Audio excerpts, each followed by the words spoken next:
ప్రత్యేకంగా సాగునీటి ప్రాజెక్టుల విషయాల్లో మా నాయన చచ్చిపోతున్నట్టే దినాలకు పోతే నెత్తిన నీళ్లు చల్లుకోవడానికి దిక్కు లేదనేటువంటి ఇవాళ దాంట్లో కూడా చెప్పారు.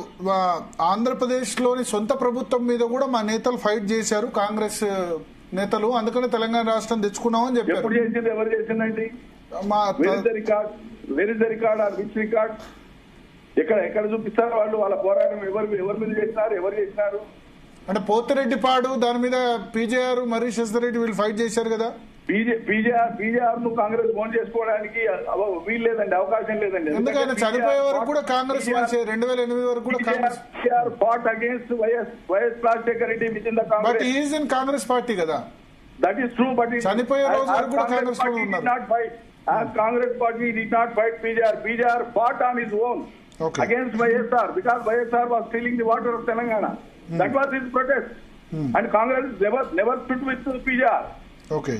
తెలంగాణ కాంగ్రెస్ వాళ్ళు ఎవరు పీజీఆర్ ఎంబడి లేరు. ఒక్కడు ఆయన గుర్తుంచుకొని అంటున్నాడు. వీళ్ళెవరు కూడా లేరు, వీళ్ళంతా బానిసత్వంలో మగ్గుతున్నారు తెలంగాణ కాంగ్రెస్ నేతలందరూ. సో ఇప్పుడు కాబట్టి కాంగ్రెస్ ఎప్పుడు చేసిందండి?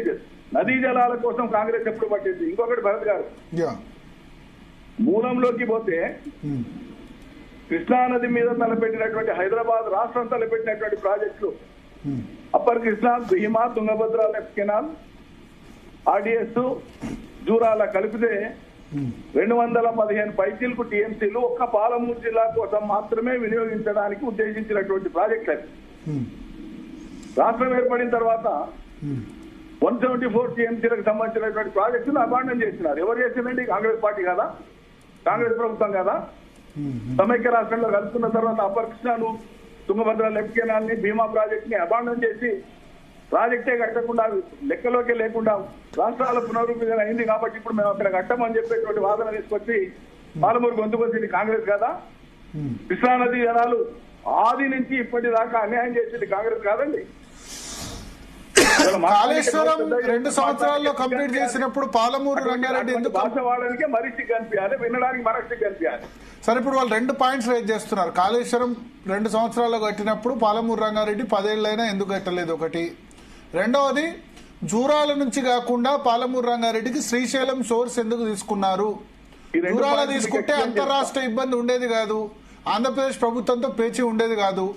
ప్రతి సంవత్సరం 35-40 రోజులు 2 లక్షలకు పైగా క్యూసెక్ల నీరు పోతుంది. ఎంటైర్లీ వాళ్ళు చేస్తున్నటువంటి వాదనంతా నాకు తెలిసిన ఆల్రెడీ ప్రజలలో ఉన్న వాదనే. సింపుల్ గా చెప్తాను మీకు.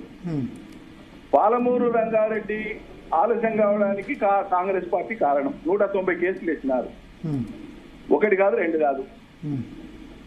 మనం అంతిమంగా ఆ పనులు జరిగేటువంటి క్రమంలో పనులు ముందుకు పోవాలని స్ట్రాటజిక్ గా, వ్యూహాత్మకంగా మేము ప్రస్తుతం డ్రింకింగ్ వాటర్ కి సంబంధించిన పనులు చేసుకుంటున్నామని చెప్పి ఒక రాష్ట్ర ప్రభుత్వం వ్యూహాత్మకంగా పనులు చేపట్టి ముందలు తీసుకొని పోయింది.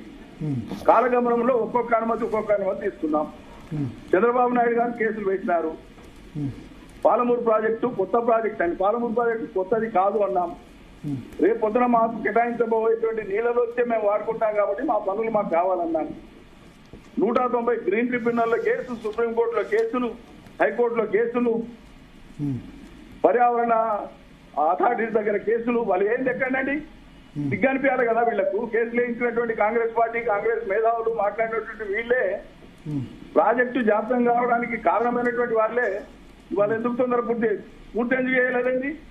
ఇన్ని ఆటంకాల నడమ మేము 90% పనులు పూర్తి చేసినాం. ఒక ప్రాజెక్టులో, లిఫ్ట్ ఇరిగేషన్ ప్రాజెక్ట్ లో ఏమేం కాంపోనెంట్స్ ఉంటాయి, వర్క్ కాంపోనెంట్స్ ఉంటాయనేటువంటి కనీస పరిజ్ఞానం లేకుండా వాళ్ళు ఎలా మాట్లాడుతున్నారు? ఇక్కడ ఒక పాయింట్ సార్, వాళ్ళు 54,000 కోట్ల రూపాయలు ఖర్చు అయితే 27,000 కోట్ల రూపాయలు మాత్రమే ఖర్చు చేసి 90% పనులు ఎట్లా అవుతాయి? 50% పనులు కూడా కాలేదు. అవగాహన లేదండి భరత్ గారు. నేను మళ్ళీ చెప్తున్నా, వాళ్ళ అవగాహన రాజ్యానికి పరిణతి లేకుండా మాట్లాడేటువంటి దానికి ఇరిటేషన్ వస్తుంది కానీ సంస్కారం అడ్డం వస్తుంది మాకు. దానికి ఇనీషియల్ శాంక్షన్ ఇచ్చుకున్నటువంటిది 35,000 crores. 54,000 ఎవరు ఇయ్యలే. ఇనీషియల్ శాంక్షన్ 90 టీఎంసీని కేటాయిస్తూ జీవో విడుదల చేస్తూ 35,000 కోట్లతోన ఇనీషియల్ గా స్టార్ట్ చేస్తాం. ఏ ప్రాజెక్ట్ అయినా మీకు ప్రాజెక్టు పని జరుగుతున్నటువంటి క్రమంలో over a period of time revision అంటూ జరుగుతుంది, అంచనాలు పెరుగుతాయి. ఈవెన్ నాగార్జున సాగర్ శ్రీశైలం కంప్లీట్ అయ్యి ఎన్నేళ్ళు అయిందండి? అవును. అంటిల్ రీసెంట్ టైమ్స్ దాకా కూడా వాటి రివిజన్ జరిగింది. రివైజ్ ఎస్టిమేట్స్ వస్తాయి, రివైజ్డ్ శాంక్షన్స్ వస్తాయి. So any project on the surface of the Surf is bound to undergo revision estimates అయితే.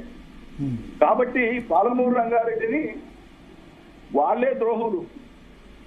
90% పనులు పూర్తయినాయి, 5 రిజర్వాయర్లు పూర్తయి, 4 పంపింగ్ స్టేషన్లు పూర్తయి, ఎలక్ట్రికల్ టవర్ లైన్స్ కంప్లీట్ చేసి, పంపింగ్ స్టేషన్స్ కంప్లీట్ చేసి, సర్జిపుల్స్ కంప్లీట్ చేసి, టనల్స్ కంప్లీట్ చేసి, మెయిన్ కనెక్టింగ్ కెనాల్స్ కంప్లీట్ చేసి, ఒక చోట నార్లాపూర్ దగ్గర వెట్రన్ చేసి ఒక పంపును వాడి అక్కడ 8 TMC లో 2 TMC ఆల్రెడీ వాటర్ స్టోర్ చేసినాం. ఈ లోపల ఎలక్షన్ వచ్చింది. మళ్ళీ మా ప్రభుత్వం